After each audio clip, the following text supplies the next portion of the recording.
안녕하십니까. 오늘 우리가 함께 나눌 말씀은 갈라디아서 4장 21절부터 31절입니다. 말씀을 읽겠습니다. 내게 말하라. 율법 아래에 있고자 하는 자들아, 율법을 듣지 못하였느냐? 기록된 바 아브라함에게 두 아들이 있으니 하나는 여종에게서 하나는 자유 있는 여자에게서 났다 하였으며, 여종에게서는 육체를 따라 났고 자유 있는 여자에게서는 약속으로 말미암았느니라. 이것은 비유니 이 여자들은 두 언약이라. 하나는 시내산으로부터 종을 낳은 자니 곧 하갈이라. 이 하갈은 아라비아에 있는 시내산으로서 지금 있는 예루살렘과 같은 곳이니 그가 그 자녀들과 더불어 종노릇하고 오직 위에 있는 예루살렘은 자유자니 곧 우리 어머니라.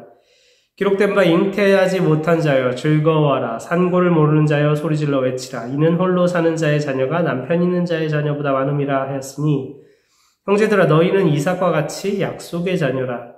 그러나 그때 육체를 따른 난 자가 성령을 따른 난 자를 박해한 것 같이 이제도 그러하도다.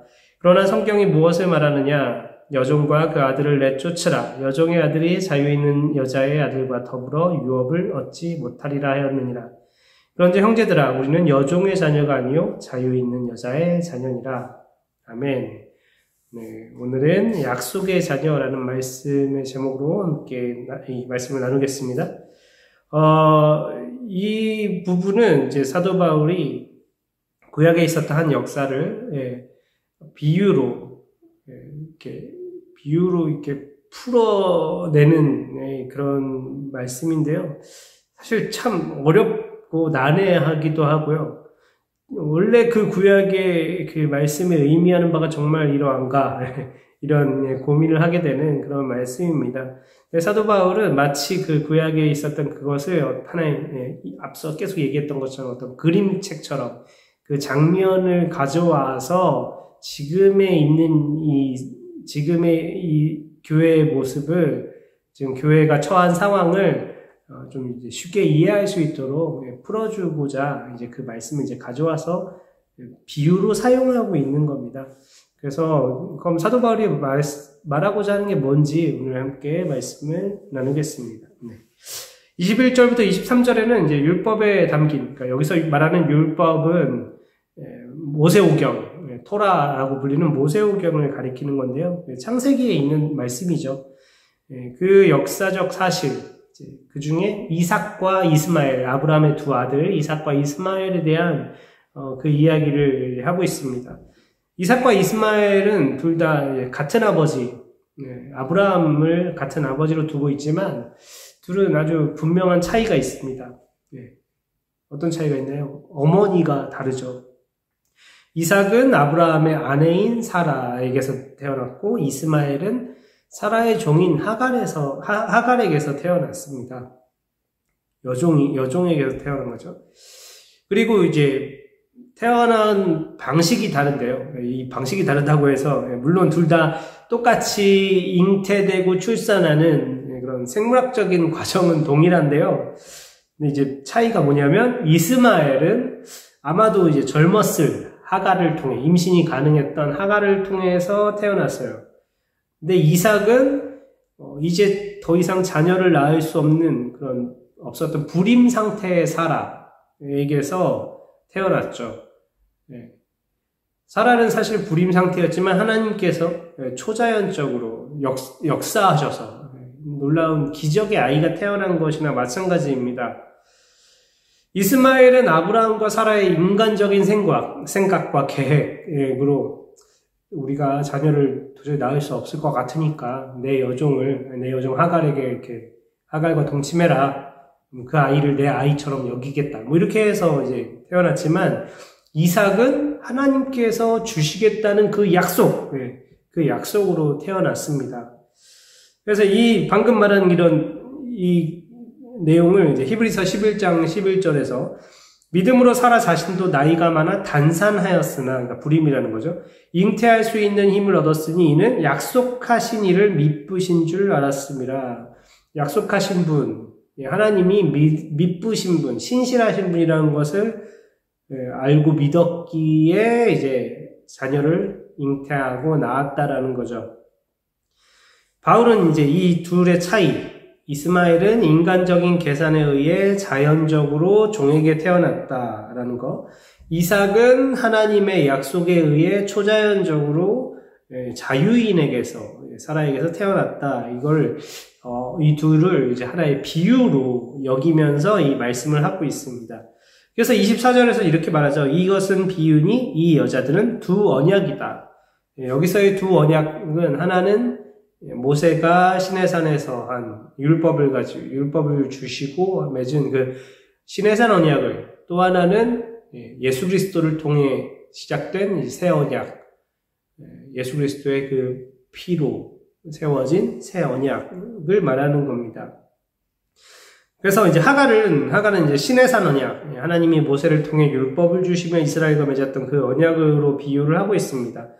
그러니까 지금도 여전히 자신들이 율법 아래에 있다고 믿는 사람들, 혈통적인 유대인들, 그들을 의미한다라고 말하는 거죠. 그래서 25절에서는 이 하갈은 아라비아에 있는 시내산으로서 지금 있는 예루살렘, 그러니까 이 땅에 있는 예루살렘이요. 지금 이 땅에 있는 저 물리적인 예루살렘, 그걸로 연결을 하고 있어요. 그리고 그가 그 자녀들과 더불어 종노릇한다. 그러니까 율법 아래에서 종노릇한다. 우리 앞서 봤었던 거죠. 반면에 사라는 자유자라고 말하고 있는데요. 여기서 사라는 이름을 직접 언급하지 않죠. 그냥 자유자, 자유자라고만, 자유 있는 여자라고만 말을 합니다. 아마도 이제 비유이기 때문에 상징성을 더 강조하기 위해서 이 본명 사라를 말하지 않고 자유자라는 걸 강조하고 있는 것 같은데요. 이 사람은 자유자니 26절에 위에 있는 예루살렘은 자유자니 곧 우리 어머니라. 위에 있는 예루살렘이 뭘까요? 이 땅에 있는 예루살렘 말고요. 위에 있는 예루살렘.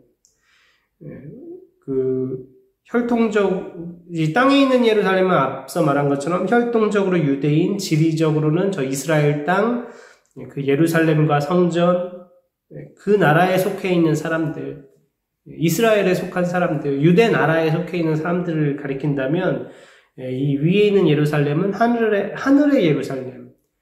요한계시록 표현에 의하면 새 예루살렘, 히브리서에는 본향이라고 말하는 그곳에 속한 사람들을 말합니다. 누구에 의해서 그곳에 속했습니까? 바로 약속의 약속의 자손이신 예수 그리스도를 믿음으로 거기에 속해서 우리의 시민권은 하늘에 있는지라. 바로 그 사람들, 하나님과 예수 그리스도를 통해 새 언약을 맺은 그 약속의 자녀들을 가리키고 있는 겁니다.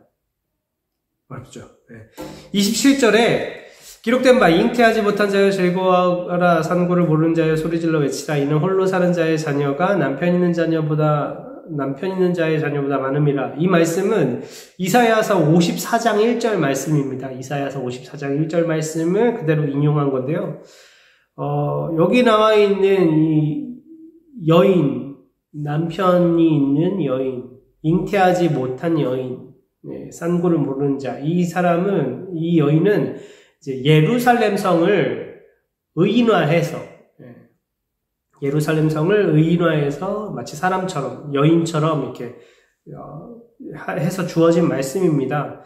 이사야서 54장은 그 말씀이에요. 이사야서 54장 전체가 지금 말 그대로 파괴되고 거의 무너져 내린 예루살렘 성이 이제 하나님께서 그 성을 회복시키실 건데, 그 성을 지금 이렇게 잉태하지 못한 자, 상고를 모르는 자, 그러니까 바벨론에 의해 완전 무너져 내렸던 예루살렘을 그렇게 잉태하지 못한 여인처럼 이렇게 묘사하고 있는 겁니다. 근데 우리가 잘 아는 것처럼 이사야 54장 바로 앞에 53장에 무슨 내용이 나오나요? 고난받는 종. 그 유명한 말씀, 그가 찔림은 우리의 허물로 인함이요. 그 말씀이 나오는 바로 고난받는 종에 대한 말씀이 53장에 나옵니다. 그럼 그 고난받는 종이 하는 일이 뭐죠? 이스라엘을 회복시키는 일, 이스라엘을 구원하는 일, 이스라엘을 다시 하나님께로 돌리는 일. 그래서 이제 54장에 이 예루살렘이 회복되는 이야기를 한 여인, 임신하지 못한 여인이 이제 많은 자녀를 두는 것으로 이제 묘사하고 있는 거예요. 그 이야기를 하고 있는 겁니다. 그러니까 54장, 이사야서 54장 말씀은 심판을 받아서 무너졌던 예루살렘이 다시 회복하고 거기에 많은 사람들이 많은 백성들이 살게 될 것을 예언한 말씀인데요. 그 말씀이 어떻게 이루어졌나요? 1차적으로, 이제 문자적으로는 이스라엘 백성들이 바벨론 포로에서 돌아와서 거기 정착해 살면서 성벽을 재건하고 많은 사람들이 거주하고 왕래하는 그걸 통해서 이제 성취가 되었죠. 근데 사실 궁극적으로, 영적으로 어떻게 성취가 되었나요? 바로 앞에 53장에 나와 있는 것처럼 고난받는 중 메시아, 우리 주 예수 그리스도께서 오셔서 이제 이 진짜 그냥 그 땅에 있는 예루살렘 말고 이 예루살렘이 아니라 하늘의 예루살렘, 새 예루살렘, 하나님 나라의 도성은 온 세계 열방으로부터 예수 그리스도를 믿는 자들, 하나님과 새 언약을 맺은 자들, 하나님의 새 백성들로 인해 가득하게 될 것을 이제 그렇게 가득하게 되는 날, 그날 이제 성취되는 것이죠. 그러니까 이 새 예루살렘이 상징하는 바는 교회, 성도들의 무리, 그걸 의미하는 겁니다. 약속의 자녀들이 그리스도로 인해 하나님께로 몰려들어오는 것, 그걸로 인해 성취되는 거예요. 그래서 28절에 보면 형제들아 너희는 이삭과 같이 약속의 자녀라. 그러니까 27절 말씀에 예루살렘이 회복되고 위에 있는 예루살렘이 수많은 하나님의 자녀들로 북적북적 할 것인데 그게 28절 말씀처럼 약속의 자녀들로 그렇게 될 것이라는 걸 말하고 있는 겁니다. 이해가 가시죠? 근데 이 말씀처럼 지금 사도 바울 때에도 이미 복음을 통해 수많은 이방인들, 지금 갈라디아 교회 사람들도 그렇고 많은 사람들이 전 세계 열방에서 예수 그리스도께로 이렇게 돌아오고 있어요. 물론 지금과는 비교할 수 없겠죠. 그러니까 오히려 이제 지금 더, 그리고 이제 나중에 이 구원이 완성될 때, 주님 다시 오실 때에는 정말 허다한 무리가 이 새 예루살렘에서 하나님을 찬양하겠죠. 그렇게 약속의 자녀들이 주님 앞에, 하나님 앞에 어마어마한 무리를 이루게 되는 것을 지금 사도 바울이 말하고 있는 겁니다. 우리는 그 약속의 자녀들이다. 저 율법 아래 있는 사람들, 혈통적인 유대인들, 혈통적인 하나님의 백성이라고 말하는 그 사람들이 아니라 바로 우리가 이 새 예루살렘 하나님의 백성이다라는 걸 말하고 있는 겁니다. 하지만 문제가 있죠. 29절에. 그러나 그때의 육체를 따르는 난 자가 성령을 따르는 난 자를 박해한 것 같이 이스마엘이 이삭을 막 괴롭혔잖아요. 막 놀렸다라고 되어 있는데 그게 이제 조롱했다. 이렇게 비난하고 조롱했다라는 건데요. 창세기 21장 9절에. 그런 것처럼 이제도 그러하도다라고 말하고 있습니다. 지금도 이 말씀대로 교회 역사 안에서 사실상 참된 교회, 참된 성도들을 핍박하고 박해하는 건 교회 밖에 있는 사람들보다 교회 안에서 다른 복음을 전하는 자들, 다른 믿음을 말하는 사람들, 교회 안에 세상의 원리를 가지고 오는 사람들, 그런 사람들인 경우가 더 많은 것 같아요. 물론 믿지 않는 자들의 박해도 분명 있지만 그보다는 교회 안에서 이상한 소리를 하는 사람들, 다른 복음을 말하는 사람들이, 다른 가르침을 말하는 사람들이 참된 믿음을 가진 참된 교회를 핍박하고 박해하는 경우가 정말 역사적으로 많았습니다. 사실 예수님이 오셨을 때 예수님을 배척하고 거부하고 했던 것도 유대 종교 지도자들, 하나님을 믿는다고 말하는 사람들, 거기에 열심히 있다고 하는 사람들이 그랬었죠. 지금 사도 바울을 반대하고 다른 복음을 전하는 자들도 우리는 하나님을 믿는 사람들이야, 우리는 율법을 존중하는 사람들이야 라는 사람들이 지금 그러고 있죠.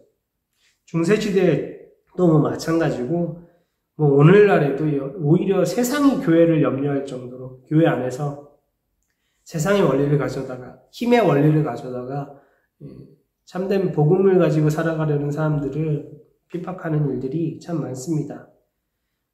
그렇게 이제도 그러하도다. 지금도 복음을 따르는 사람들은 박해를 받는다라는 말을 하고 있어요. 그런데 분명한 것은 30절에 그러나 성경이 무엇을 말하느냐? 여종을 쫓으라 이렇게 하는데 결국 여자의 아들과 더불어 유업을 얻지 못하리라. 그럼 누구는 유업을 얻는다는 거예요? 네, 자유 있는 여자의 아들, 약속의 자녀들은 유업을 얻는다라는 것이죠. 로마서 8장 17절에 이 말씀을 아주 더 분명하게 우리에게 말씀하고 있습니다. 자녀이면 또한 상속자, 곧 하나님의 상속자요, 그리스도와 함께한 상속자니. 네, 우리는 상속자입니다. 주님의 유업을 받을 자예요. 네, 앞에 우리를 향한 박해가, 핍박이 있다고 했죠? 우리가 그와 함께 영광을 받기 위하여 고난도 함께 받아야 할 것이니라. 하지만 생각하건대 현재의 고난은 장차 우리에게 나타날 영광과 비교할 수 없도다. 네, 우리는 분명 약속의 자녀들, 바른 복음을 믿는 사람들에게는 박해와 핍박, 조롱이 따르게 되어 있습니다. 하지만 우리에게는 확실한 유업이 있다는 걸 우리가 믿고 기억하시길 바랍니다. 우리의 구원이 계속 지금 나오고 있는 율법에 속한, 율법 아래에 있는 자들, 내 힘으로 내가 어떻게 해서 의를 이루려고 하고 내 힘으로 뭔가 얻어내려고 하는 우리의 구원이 나에게 달려 있는 것이라면, 여기서 계속 말하는 것처럼 내가 할례를 받아야 되고 내가 율법을 해야 되고 내가 날과 달과 절기 해를 지켜야 되고 그런 것이라면 저는 불안해서 못 살 것 같아요. 내가 언제 이상한 짓을 할지 저를 신뢰할 수 없잖아요. 하지만 우리를 구원하시는 분, 우리를 위해 그 아들을 내어주신 분, 우리를 위해 앞서 우리 계속 했었죠. 예수 그리스도께서 하셨고 하나님께서 하셨어요. 우리가 한 일은 그냥 아빠, 아버지라고 부르는 것밖에 없었다는 걸 우리가 계속 봤죠. 하나님이 우리의 구원을 이루시는 분이시기에 우리는 고난이 오더라도 흔들리지 않을 수 있습니다. 이겨낼 수 있습니다. 잠시 잠깐 넘어져도 다시 일어나서 달려갈 수 있습니다. 우리의 구원이 내가 아니라 하나님께 달려있기 때문에 우리는 28절 말씀처럼 이삭과 같이 약속의 자녀이기 때문에 오늘도 그 약속을 붙잡고 하나님을 신뢰하며 오늘 하루 힘차게 살아가시는 우리 모든 성도님들 되시기를 주님의 이름으로 축원합니다. 기도하겠습니다.